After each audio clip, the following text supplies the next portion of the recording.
Flory Models, I'm Flory. Another chaotic week, mainly because I'm away next week, so you sort of try and do everything 2 weeks worth of work in 1 week, and that doesn't quite work. You might see here we've had some great kits out this week. We've had the Airfix Javelin 148 scale. I know a lot of people, unless you're sort of British and was around in the 50s and 60s, I wasn't, probably never even heard or seen this plane before. It's basically the RAF's first all-weather interceptor, T-tail, delta wing, all singing, all dancing jet. Wasn't around long, but as I said, it's nice to see the Airfix sort of keeping with the British theme, and certainly the early pioneers of jet aircraft. This thing's got reheat and everything else. Pretty amazing for its time. At the same time, the Airfix have also released the GR3 version now of the Harrier. We had the GR1 before, down below, and we've got the GR3. Now, the review for that will be up if I've got enough time, but to be honest with you, I've got to be at the airport at 3 o'clock in the morning. It's 1 o'clock Friday afternoon now, and I haven't even done it. I've videoed it, but I haven't done the stills photos, and I haven't edited it. I haven't got it onto the server and all the usual bits. I'm not sure I'm going to have time to do this, because obviously I've got to edit what we're doing right now and get that all up. So it may be on the back end of it. Anyway, part 2, I won't drag it all over, of the Wasp is up now, where it's all LED lights. I've got a bulb here, live is that end. Shove it in, and here we have the, we can get them in and hold, come on guys, here we have the green LEDs. All right, really nice. These are the ones which are going to be up on the island, the superstructure bit.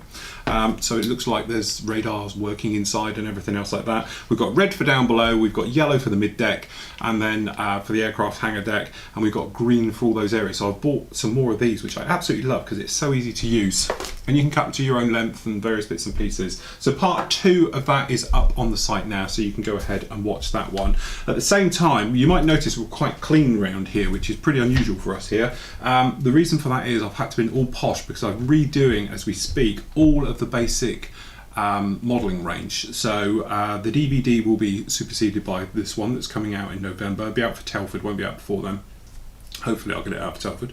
But basically it's now 3 angles, 3 camera angles, better audio, better clear, and I'm showing you different techniques and things like that. Things that I've learned obviously since the last time we did one, but a lot of it is really bringing it up to date, bringing it into, you know, today with our setup and our camera angles and everything else to be able to show you better. So that was the whole point to it. So I've been working on that this week. The first 2 parts, which is one part, I've done it talk us about tools, and then we talk about kits and scales and manufacturers. And then I've also started on the first part, which is like removing things from sprue, cleaning up parts, test fitting, you know, dry fitting, things like that. Some of the basic assembly, and then I'll carry that through when I get back.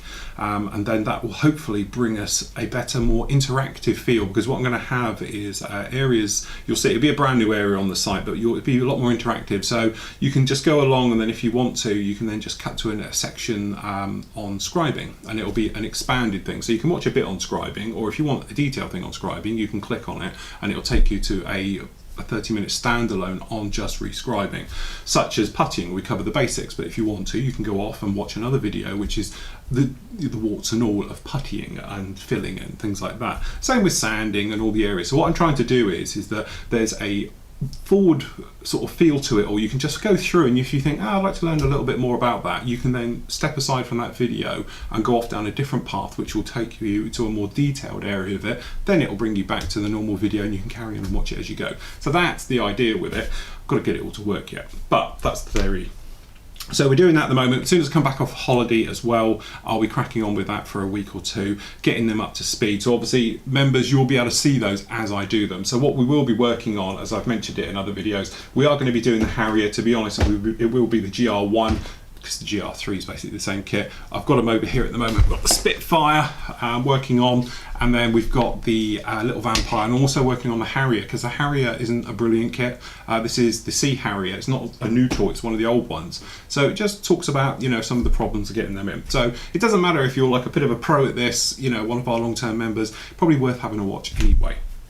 So anyway, what have we else got to talk about? Group build. I know I've had everybody since I said last week, so I'm not going to tell you again. No, I'm only joking. We will. Okay, this was my idea. As you know, some of you know, I'm quite a film buff, and I like my film scores. Hence, they're on all the videos we do. Okay, that's what I'm going to do. Okay, the group build will go from the 1st of November to the 30th of April, led by myself, which I haven't led one for 4 years. Okay, so you've got me to blame for this one. And this one is going to be called Stars of the Silver Screen. So you can do anything from Ben-Hur and the Chariots and everything else like that, Roman soldiers, loads of films out like that, right the way through to, I don't know, Star Wars, okay? And then you can go right the way through to war films like Das Boot, or you can go for things like Kelly's Heroes, you know? And there's literally on and on and on. The criteria has to be, it has to be used in a film. It has to be a certain starring role in a film, such as Flight of the Intruder. Okay, so we have Flight of the Intruder. You can do the Intruder aircraft. It doesn't mean you can do like the, I don't know, the COD, the C2, the Greyhound, because that's not a starring role. It's in the film, I know, but it's not like a starring role. But you can certainly do like an X-Wing, you can do a TIE Fighter. We're talking the lead things in it, like Das Boot, obviously you can do, you know, the submarine, all right? Not so much the shipping around it, because they're not starring roles, but if you can think of a film that goes with it, you can do it. So what we need from you is a little bit about the film and the reason you've picked it. So if you're doing Flight of the Intruder, pretty self-explanatory that one. You can say I'm doing the A6 Intruder from the film Flight of the Intruder. It will be an A model or whatever it is, assume the phone, and everything else like that. So that's how you can actually work it, you know. So it can be basically anything as long as it's been in a film. It doesn't matter if it's from the dawn of film right the way through to something really, really modern that's CGI and all the rest of it. I was going to limit it originally that it would only be certain things from non-CGI. So we're going back to what we basically do in scale models, which we used in films. But I thought we'd open it up because it makes it a lot better, especially with the more sci-fi era and stuff like that. So as long as it was something pretty much was used all the way through the film, such as Millennium Falcon, X-Wing, you're thinking Star Wars. If you're thinking like films, if you want to do a tank, you could do a Sherman from Kelly's Heroes, or you could do the Tiger from Kelly's Heroes, because let's face it, pretty good at the end. You know, or just think of a film that it's been used in, and you can do it. So it opens it up to anything really. You could do the Enterprise, you know, after, you know, from various films that one's been in. I can't think of the title off my end, but you know what I mean? There's loads of things. Top Gun, Tomcats, you know, stuff like that. Anyway, so that is the plan. That's going to run then, so the 1st of November till April the 30th.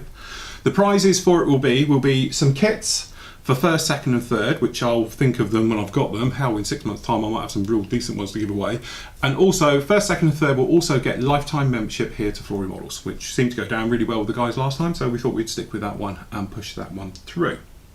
Speaking of giving away loads of stuff, because we're good like that, the prize draw for last month was won by Roy Nielsen, and he's from Denmark. So congratulations to him. He gets a year's free membership and he'll get a full set of sanders, the entire sanding range we do, all the skinnies and whatnot. So it's worth about 35 quid.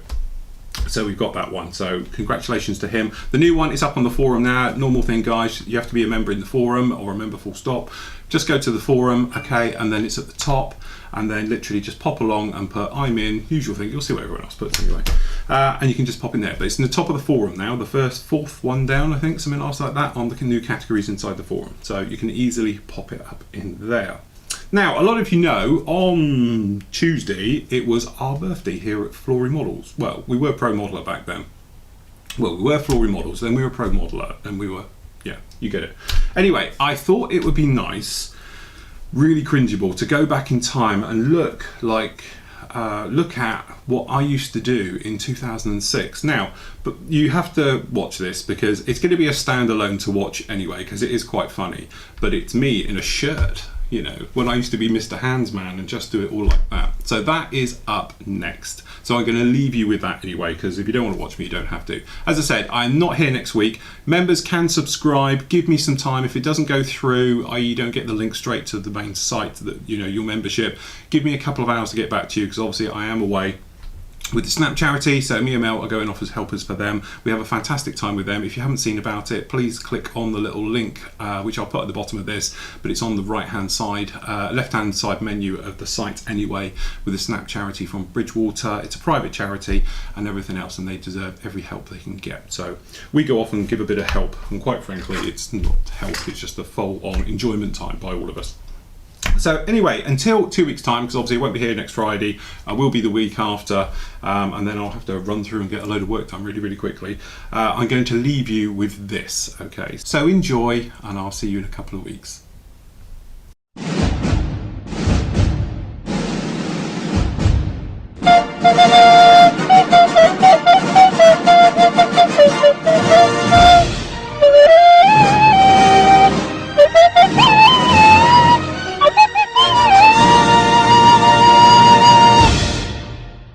No, you're okay. That wasn't me playing the flute or the recorder even.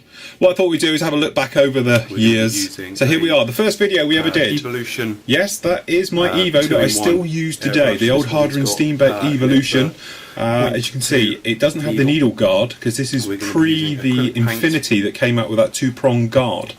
These videos I did in 2006. All the video aircraft you can see are commissioned aircraft when I used to just be do commission work.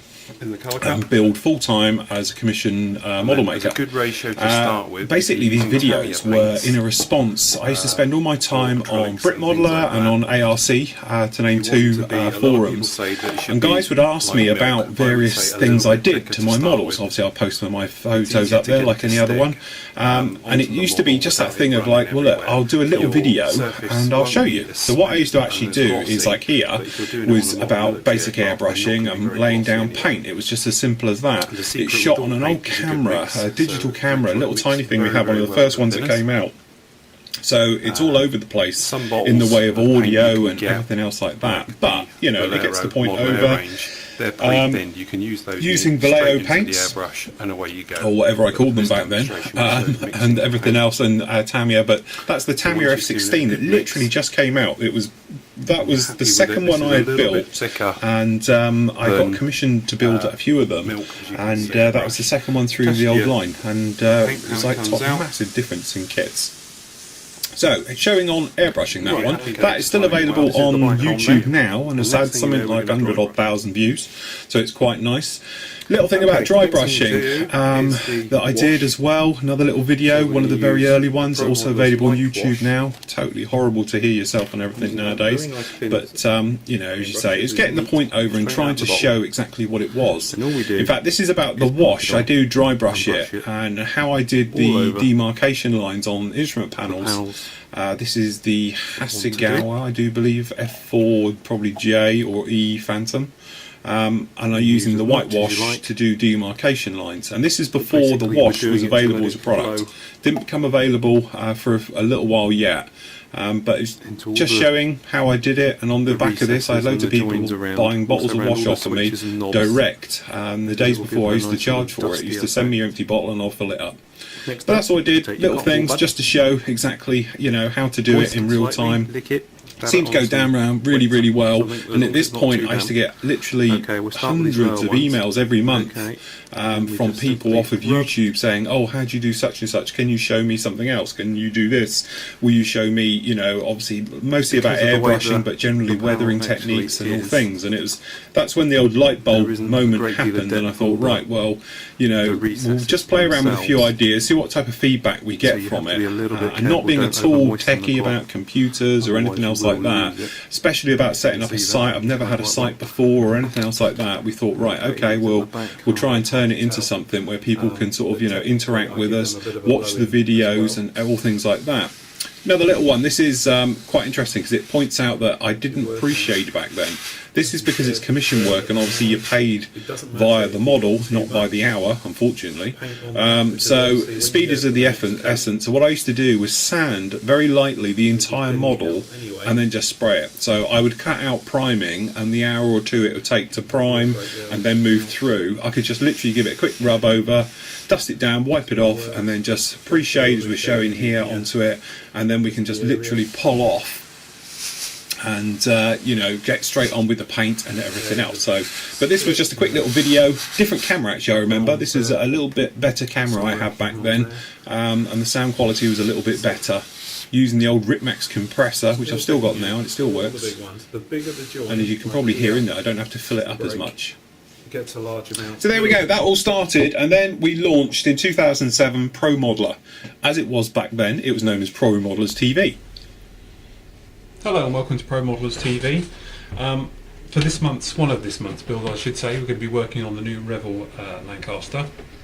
Now, originally I wanted to actually do both together, this one and the Hasegawa one. Yes, those were the golden days. As you can see, upstairs, this is the famous one, guys, that were back here back then, where we had the roof taken off. So I'm actually working, and there was no roof at one point because they had taken it completely off down to the sort of the eaves up there, and that was it. So it made a lot of fun for there. You can hear the hammering and the swearing from the roofers in the background. Nice shirt. Yes, I used to wear shirts back in those days, trying to be all posh and professional. Even that watch, you can see, I've still got that exact watch. You know, that's the one you still see on my wrist today. And most of those tools you can see in the background, I still have to this very day. But what I was trying to do with this one is make it a start to finish video build, which I believe nobody had ever done before back then.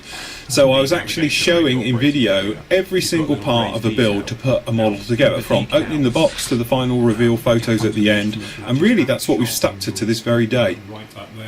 Slightly different down now, different change in my life as well. This is when I separated from my ex-wife, to be honest. Yes, that's the famous tomcat that's got my ring in the nose as the nose weight. So anyway, the big thing with this one was the night shift music, which everybody absolutely loved. I had massive feedback saying, oh, it was fantastic and it was brilliant. A couple of things you need to know. First of all, night shift actually is 3:30 in the morning I'm filming this. It's commission, it needs to go out and everything else. And also at that point in my life, things were a bit crappy, to be honest, so it was easier to lose yourself in the modelling and to move forward and go through with this one. But it was a great kit to do, lots and lots of fun, and really enjoyed it. It's the Hasegawa Tomcat. In those days it was the only 148 one worth any salt, apart from the Italeri one, which was horrible back then. But it was a lot of fun to do. Good old kit, bit superseded now I think by the Hobby Boss one, gives it a bit of a run for its money, but certainly had a lot of fun with it. It was shortly after this one was shot, I got a lot of nasty emails from copyright people demanding that I don't use their music. And but the funny thing was, they asked them all to be removed, but they said I could keep this one, which seemed a little bit odd at the time.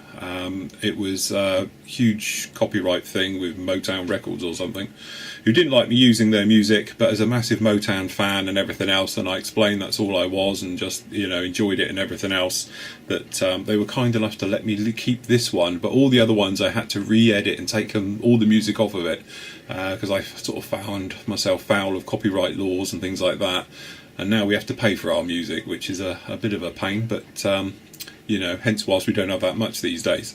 But it was a lot of fun to do, and I love to work to music if I can, but the trouble is, now I have to film everything with you guys, I can't do that anymore, because obviously it's all on camera.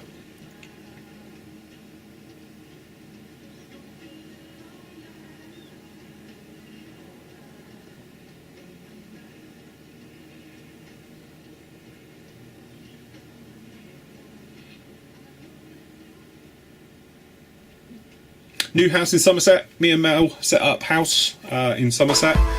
Tiny, tiny little room. But big things happen now, because obviously a fresh start for me. Fresh start with everything. Fresh camera. We have a proper camcorder nowadays, which is hopefully delivering better quality images. Still very limited via technology. Obviously what can be edited, what can be streamed was the main trouble, and everything else. If I remember rightly, this is the Dragon Mustang kit, which compared to the Tamiya one is probably horrible, but it actually wasn't a bad kit. Really enjoyed it. Lots of fun we could do with it.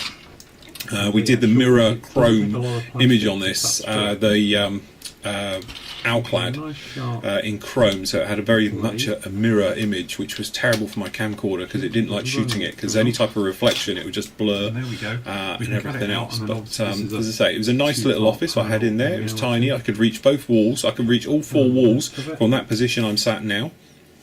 Then we moved to Devon, moved into profit as well. The actual site paid for itself. When we moved down, it's funny, that first month, the costs of running the site and the videos and everything else actually made a profit. Hello, welcome to Pro. As you can see, nice new studio we had there, a bigger room, really nice. Got the worktops all round there, the paint rack up. That's still the same paint rack I use today, it's just I've painted it black now, and I've moved the height of the shelves around a little bit, but fundamentally it's still the same thing, it's still the same wood. Working on that Crusader, which to be honest was a bloody nightmare because I dropped it.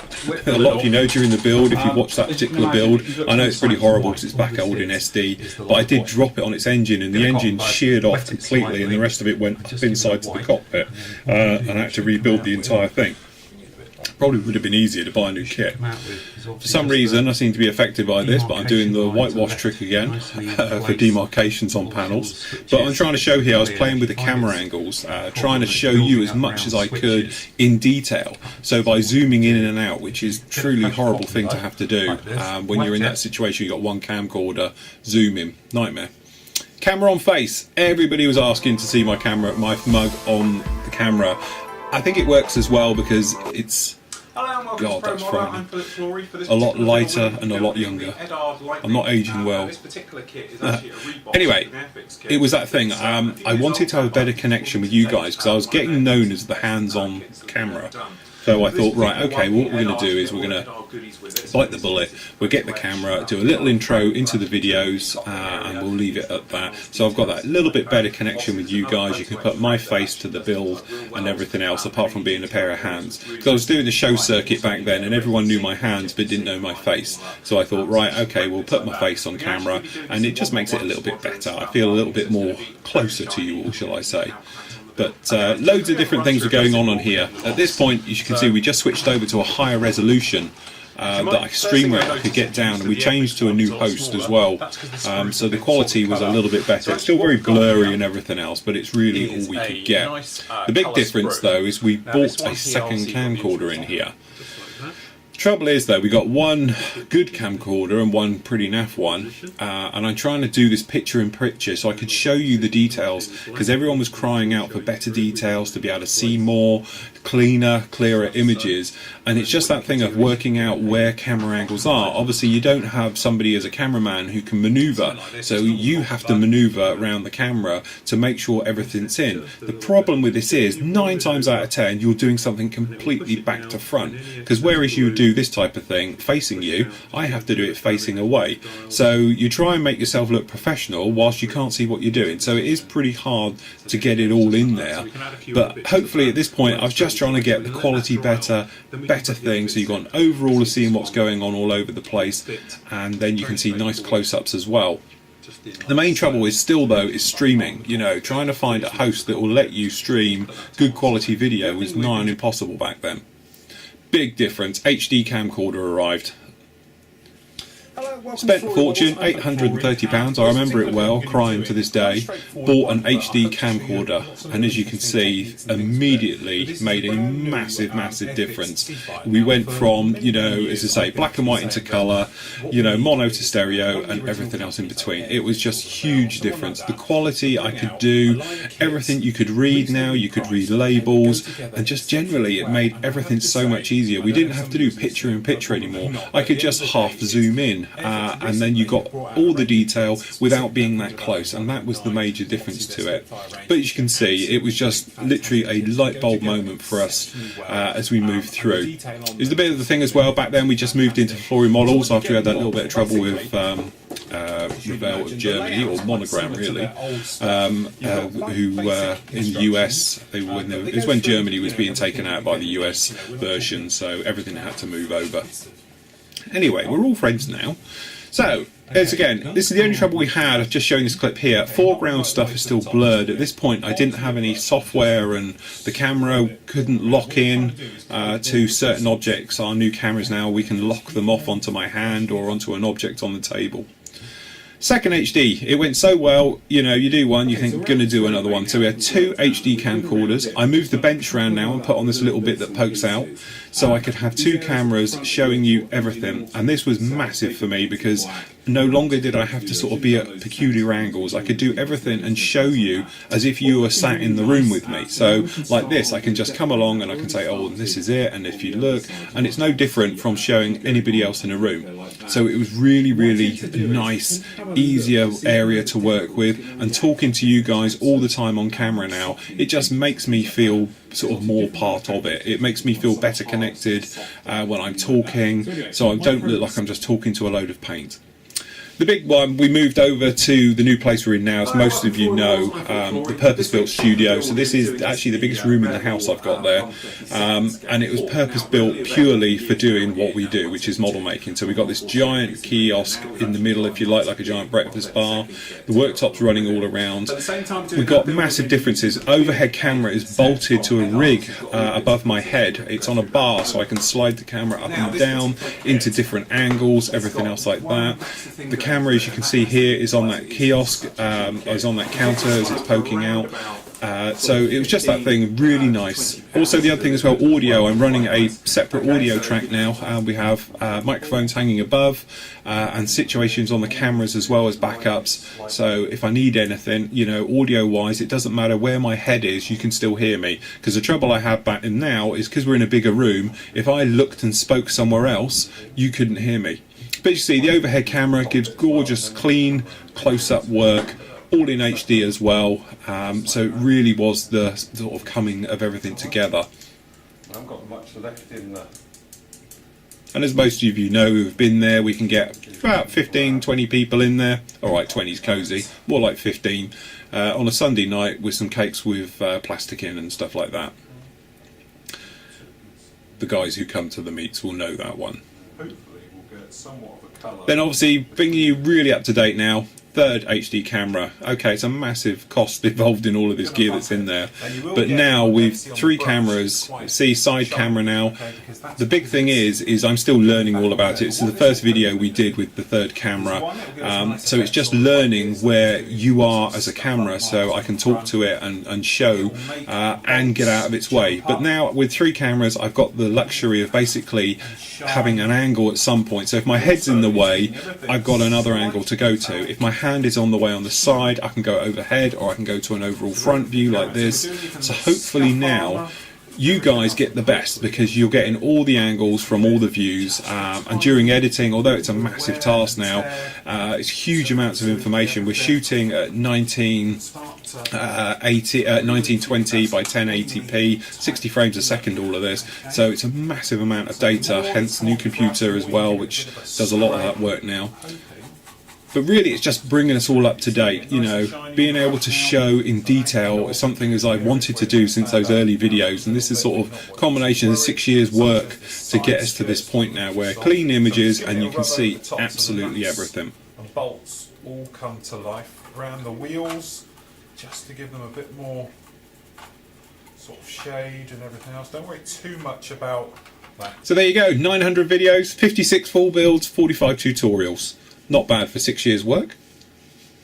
Coming up next, all new interactive tutorials, big super builds, lights and sounds, that's new for next year, and then we've got faster videos. I hope you've enjoyed this. I've had a lot of fun looking back at it. No, I haven't actually, been cringing at most of it if I'm honest. But remember guys, it's you who make this what it is, okay? It's not me, it's you guys. I just literally sit at the front, and if it wasn't for you, I certainly wouldn't be here, okay? And then we wouldn't have the place that we have today. So as I said, well done everybody, happy birthday to everybody, and happy modelling, and I'll see you guys soon.